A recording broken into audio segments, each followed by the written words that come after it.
What's up, Laker community? It's your boy Urban coming to you once again. Want to share some information with you. And this one is basically about Ben Simmons.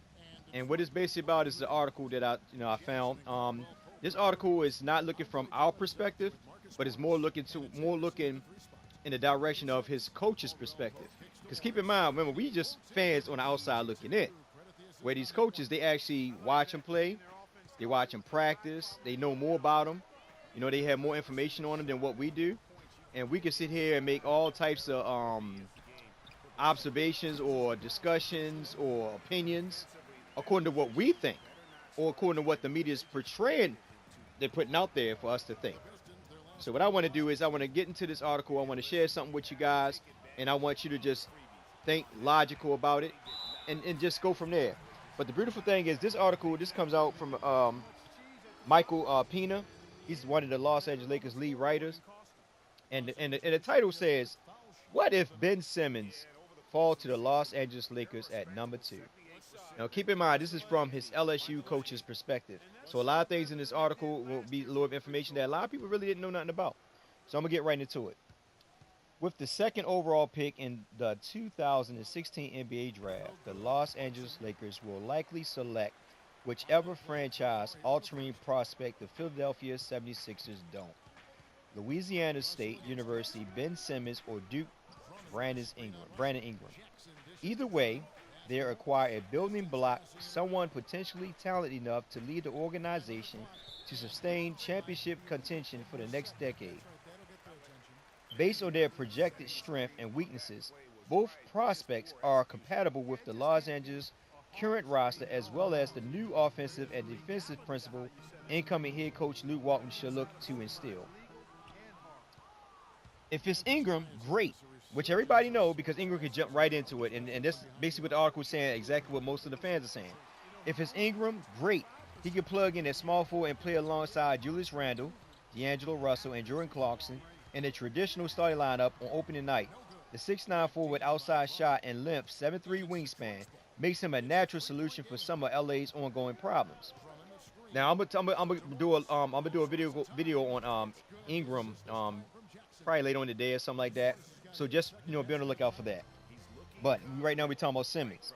If the Sixers choose to add three-point shooting and wing versatility to their crowded front court, and Simmons fall to the Los Angeles Lakers, the Lakers will get a generational sensation who, on paper, overlaps Randall's skills set at the same position.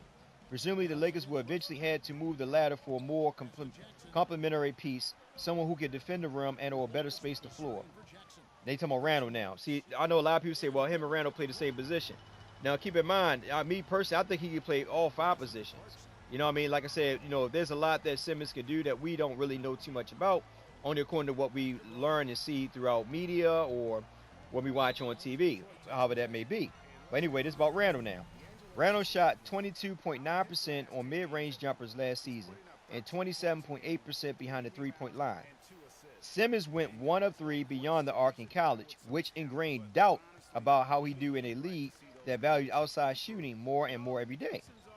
Okay, and this is what the fans are saying, like, why is this guy ain't taking jump shots? What's going on with him? Okay, we're going to get to that. But talk to those who know Simmons best, which are the LSU coaches, his administrators, people that have been around him, not us. Like I said, we have our own opinions, and some of us can be biased.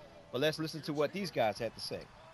But talk to those who know Simmons best, the coaches and administrators who spent a year watching him in the gym before, during, and after practice, and they'll tell you he can slide right into just about any situation and drive.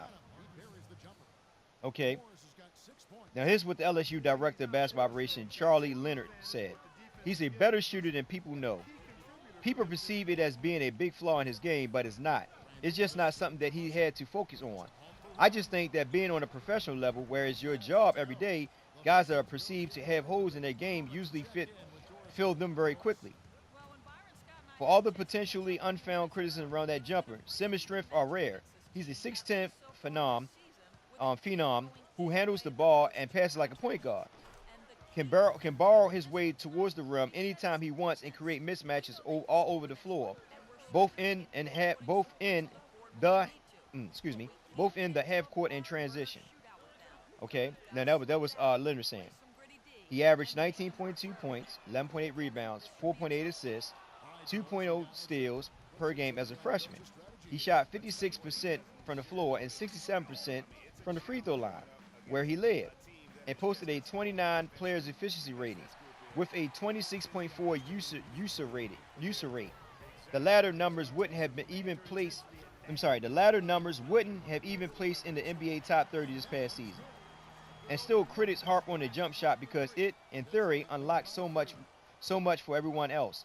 But just as Randall will spend the majority of his summer in the gym working on his perimeter game, so will Simmons.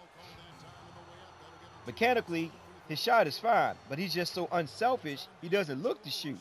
This is what his when the LSU coach is saying again. Mechanically, his shot is fine, but he's just unselfish. He's just so unselfish. He doesn't look to shoot. He can drive by anyone there is in. He can. I'm sorry. He can drive by anyone there is in basketball that's guarding him one on one. Tiger Association coach Brendan Shore said. I'm sorry. This was from Brendan Shore. Everyone wants him to take 3-point shots, but why would you take a 3-point shot? You're bailing a guy out if you did. There's no one that can stay in front of him defensively, and that's an incredible gift to have as a 6'10 player. Sir joined LSU program last year with more than 2 decades of NBA experience as an assistant coach, assistant general manager, and director of player personnel. He worked for the Atlanta Hawks, the New York Knicks, Toronto Raptors, New Jersey Nets, Detroit Pistons, and Orlando Magic. So he has some NBA experience as well. Up close, he's seen just about every great player who entered the NBA since 1979. Magic Johnson, Isaiah Thomas, Dominique Wilkins, Michael Jordan, Larry Bird, etc. And he's confident Simmons' various skills will immediately, his skills will immediately translate to the NBA. If Ben was on one of the best teams in the pro basketball last season, he would fit in and start with any team in the league. That's how good he is, including Golden State. He would have started this year, Sir said. Ben is the fastest player on the floor almost any night he's playing. He has Russell Westbrook type speed at 6'10". There's no one his size in basketball, maybe the closest is LeBron James, that can move as fast with the ball as he can. His passing is magic-like, and I think that what people like about him, the things that separate him from other players, is he's an absolute genius basketball-wise. On a team that already has 3 players who are more than capable of dribbling up the floor after grabbing a defensive rebound, Russell, Clarkson, and Randall, Simmons will give the Lakers a complex transitional attack. Any team that can propel a retreating defense with myriad options have a distinct advantage when it comes to creating mismatches and finding advantage situations. Everyone compare him to LeBron and Magic. I also think Draymond Green is a great one because what Steve Kerr and Luke has done with Draymond is whoever you have on him, he can take advantage of that and can handle the ball, Sir said. Ben is very similar, except he's much bigger than Draymond. As fast as Draymond is bringing the ball down the court, pushing it and all that, Ben is even faster. You can have guys like D'Angelo and Jordan Clarkson run off the ball, and he's handling the ball, and there's no one that can stay with him in the open court, so you don't know who the heck to put on him.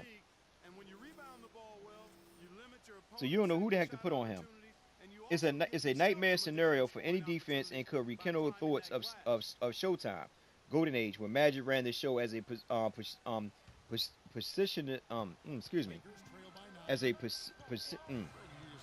Oh, that's sloppy.